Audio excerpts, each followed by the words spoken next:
O presidencialismo multipartidário brasileiro ele foi fruto de uma engenharia institucional muito interessante. Eu acho que a escolha de manutenção de um sistema eleitoral que garantia uma certa sobrevivência de reeleição dos parlamentares e que garantia o multipartidarismo, gerava incentivos para a ingovernabilidade. E a saída que o Constituinte encontrou para superar esses problemas de governabilidade foi transferência de poderes para o Executivo.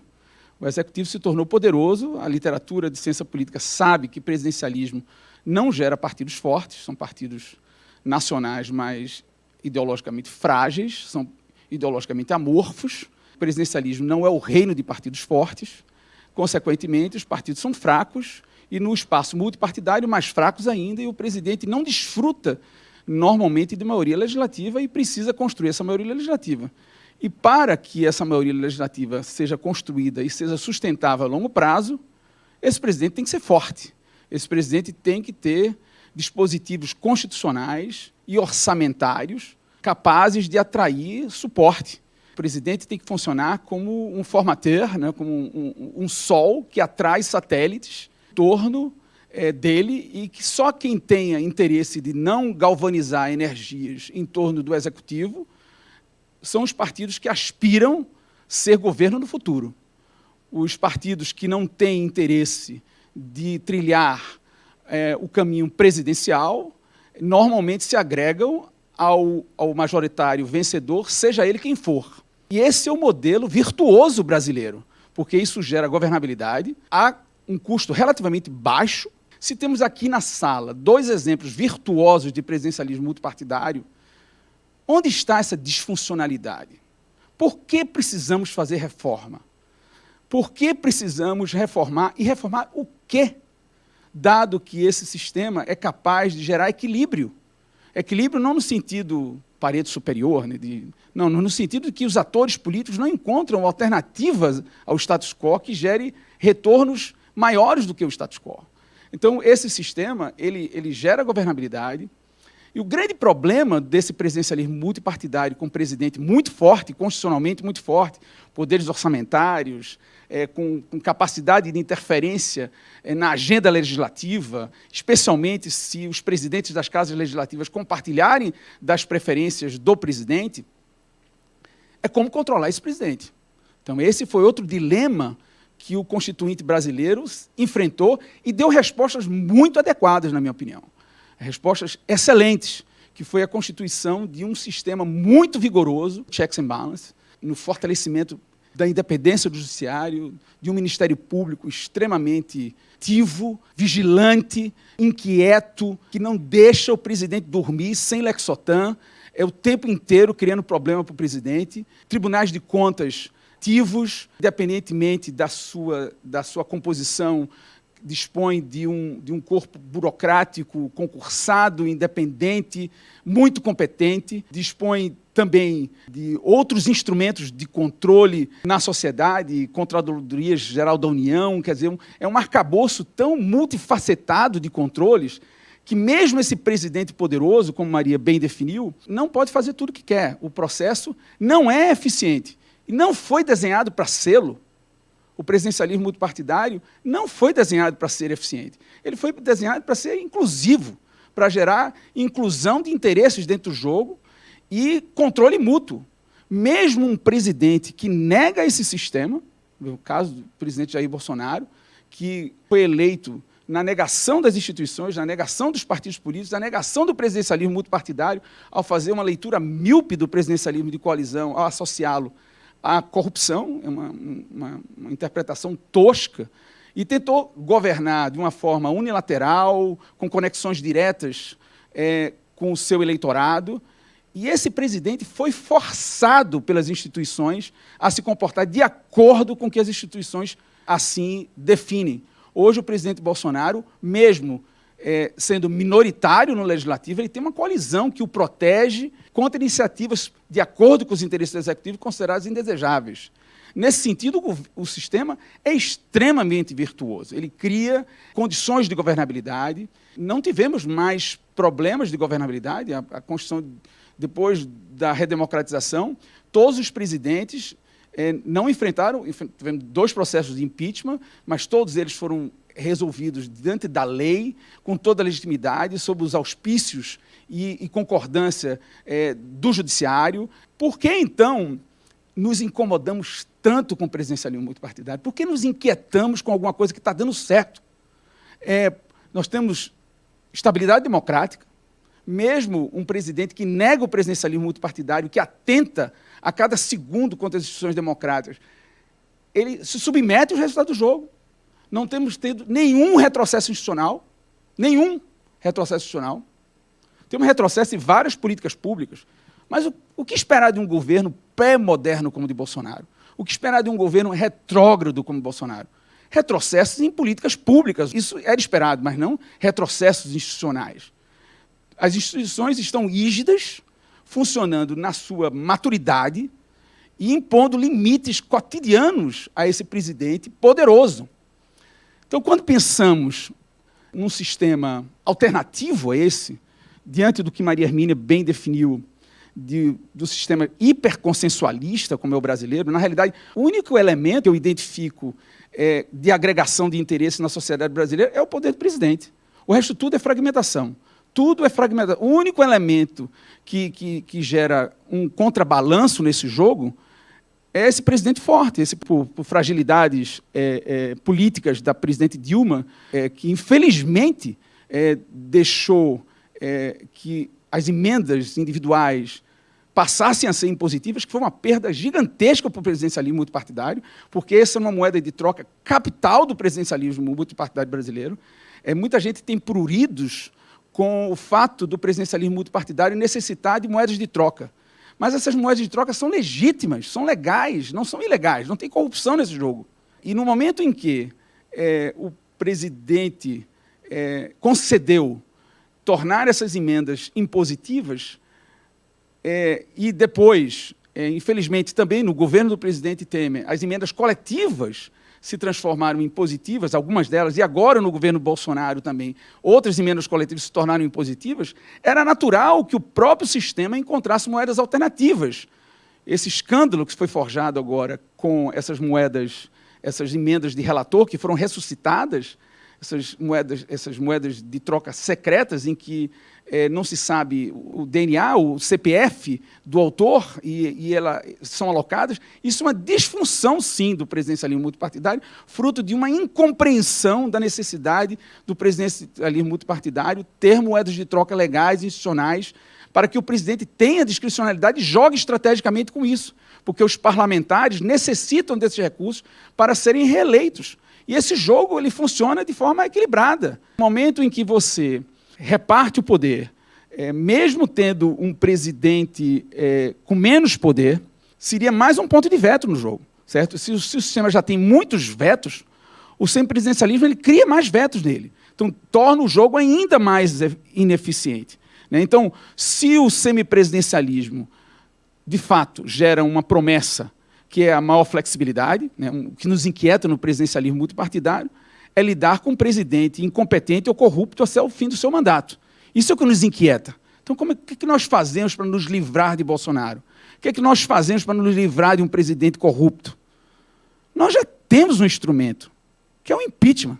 A ideia que eu queria tentar convencer vocês aqui, só para concluir, é a ideia de equilíbrio geral, que os economistas gostam muito dessa ideia de equilíbrio geral. O sistema gera um equilíbrio geral nele. Quando você mexe numa peça do jogo, ele vai ter consequências em todo o sistema, como está tendo agora, ao transformar as emendas dos parlamentares em impositivas, alterou todo o sistema. Não só alterou apenas a relação entre o executivo e o legislativo, alterou até a estratégia de sobrevivência dos parlamentares.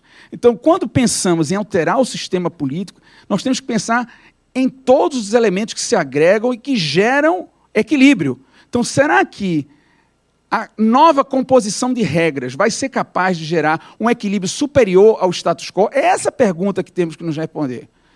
Essa pergunta que nós temos que nos fazer e tentar responder.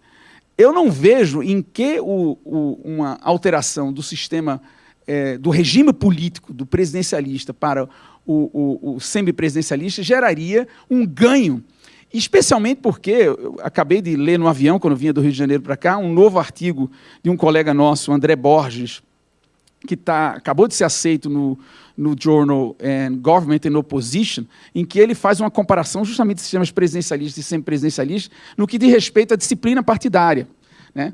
Então, todo mundo imagina que sistemas semipresidencialistas ou parlamentaristas gerariam mais disciplina partidária, mas ele mostra, com dados do VDEM e mais de 78 democracias no mundo, que sistemas semipresidencialistas, o presidente mantendo poderes, gera menos agregação de preferências partidárias do que o sistema presidencialista puro com presidente forte. Então, a disciplina partidária no Brasil já é muito alta, comparativamente e relativamente falando. Então, nem do ponto de vista da geração de disciplina partidária, o semipresidencialismo agregaria. Os dois parecem indicar que nós estamos falando no Brasil de um sistema que funciona, que isso vai de encontro frontalmente com a percepção da sociedade, né? O que está acontecendo de errado? Quer dizer, está todo mundo entendendo errado, a gente está falando de coisas diferentes. Como vocês arriscariam explicar essa visão tão positiva que vocês apresentaram sobre o nosso sistema com a opinião generalizada de uma falência? A democracia raramente seleciona os melhores, raramente. Quando ele seleciona, logo, logo a gente se frustra com eles. Então, por que a cada campeonato a gente renova a esperança que o nosso time vai ser campeão? Porque esse é justamente o milagre da democracia, a capacidade da democracia gerar incerteza do resultado eleitoral ex ante. Isso é o fascínio da democracia, a competição política. Então, as pessoas normalmente imaginam que um sistema político tão complexo como o brasileiro, ele vai ser capaz de dar respostas eficientes. Essa não foi a promessa do nosso jogo. A nossa promessa é outra. A nossa promessa é a estabilidade democrática, a inclusão, é a diminuição de pobreza, a diminuição de desigualdade. O que fizemos nesses dois governos aí? Né? O que fizemos? A gente diminuiu pobreza, diminuiu desigualdade, gerou equilíbrio macroeconômico, controle inflacionário, crescimento econômico. Tudo isso com presidencialismo multipartidário. A gente não fez um sistema diferente, não, nesse mesmo sistema. Mas a gente teve péssimos gerentes. Bolsonaro é um péssimo gerente. Na realidade, ele se nega a ser gerente. O presidente Lula foi um péssimo gerente de coalizão. Fez coalizão extremamente grande, heterogênea, desproporcional, não compartilhou poder nem recursos com os parceiros, tratou os parceiros de forma desigual, gerou animosidades com os parceiros, gerou inveja, gerou ressentimento. Uma hora o preço chega.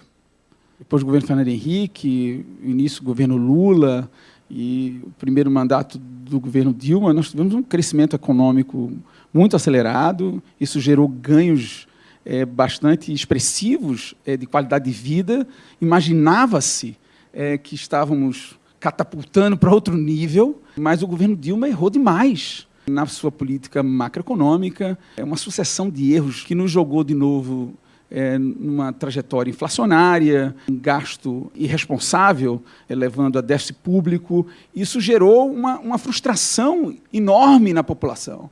Além disso, tivemos um choque de magnitude tectônica, que foi a Operação Lava Jato, que descobriu esquemas gigantescos de corrupção dentro da máquina pública, e isso gerou também muita frustração. E a instituição, o presidencialismo multipartidário, foi responsabilizada por isso, como se o sistema político fosse responsável por isso, como se nós não tivéssemos corrupção em outros sistemas políticos também, ou que o sistema parlamentarista fosse menos corrupto que o presidencialista. Então, assim, atribuiu-se uma responsabilidade que o presidencialismo multipartidário não tem. Essa frustração ela está muito correlacionada com essa reversão de expectativa, né? Imaginava-se, não só os brasileiros, mas a comunidade internacional. A revista The Economist traduziu o Brasil em 2010, se eu não me engano, como o Cristo, disparando o foguete, e depois entramos no turmoil. Haveria alguma reforma que vocês advogariam que seria boa nesse momento?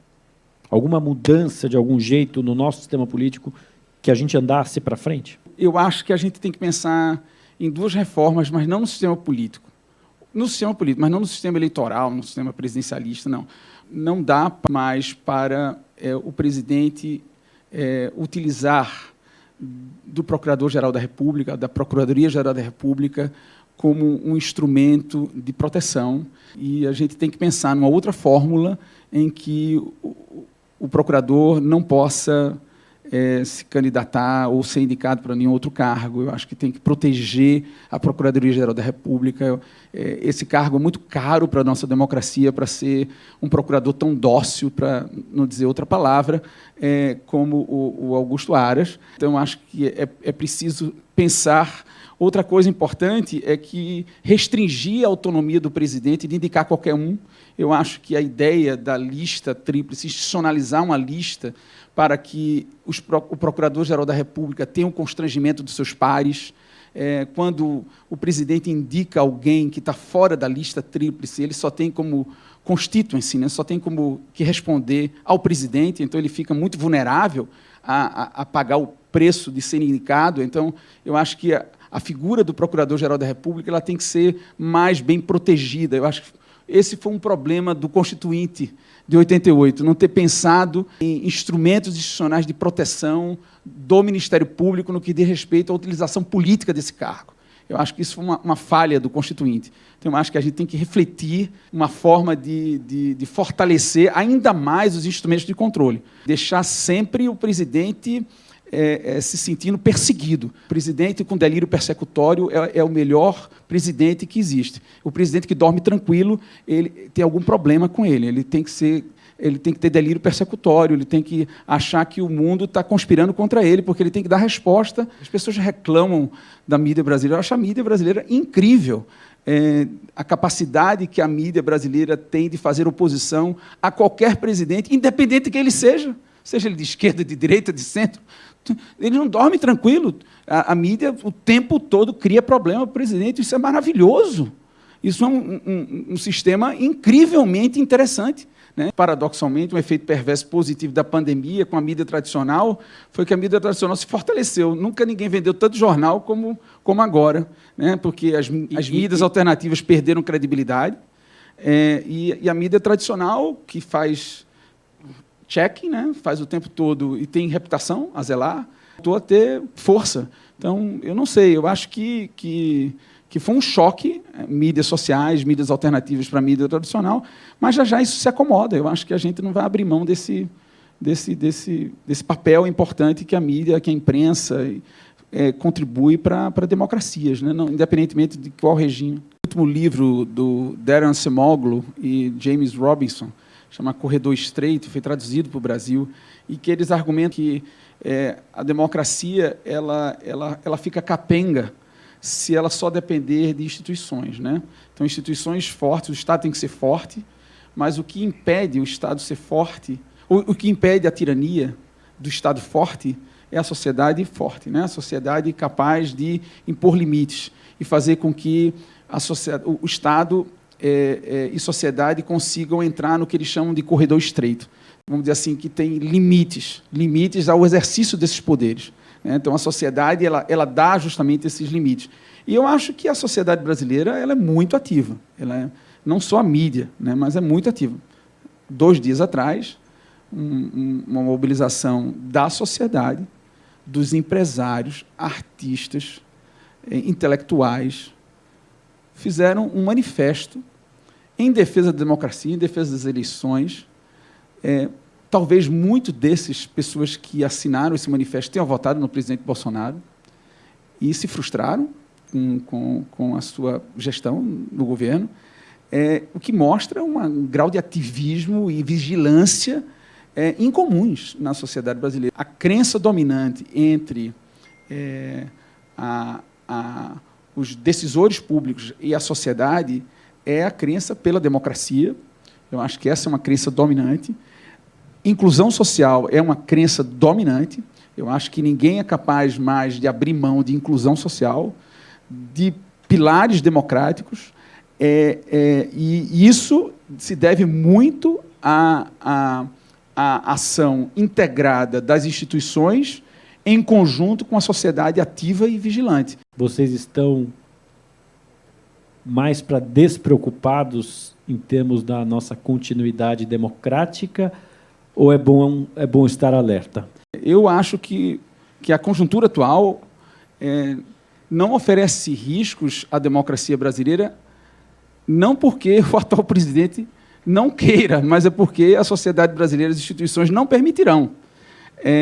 Nós estamos preparados para isso. Nós estamos dando respostas à altura. Nós estamos impondo limites cotidianos. E eu acho que, não sei se vocês vão concordar comigo, só para concluir, que eu acho que essa escalada, essa última escalada do presidente, especialmente contra o Supremo, em especial contra o ministro Barroso e o ministro Alexandre de Moraes, eu acho que é a busca do presidente de uma saída honrosa. Eu acho que o presidente sabe que não pode dar o golpe, o presidente sabe que vai perder as eleições e ele precisa de uma justificativa. E talvez ele tenha encontrado.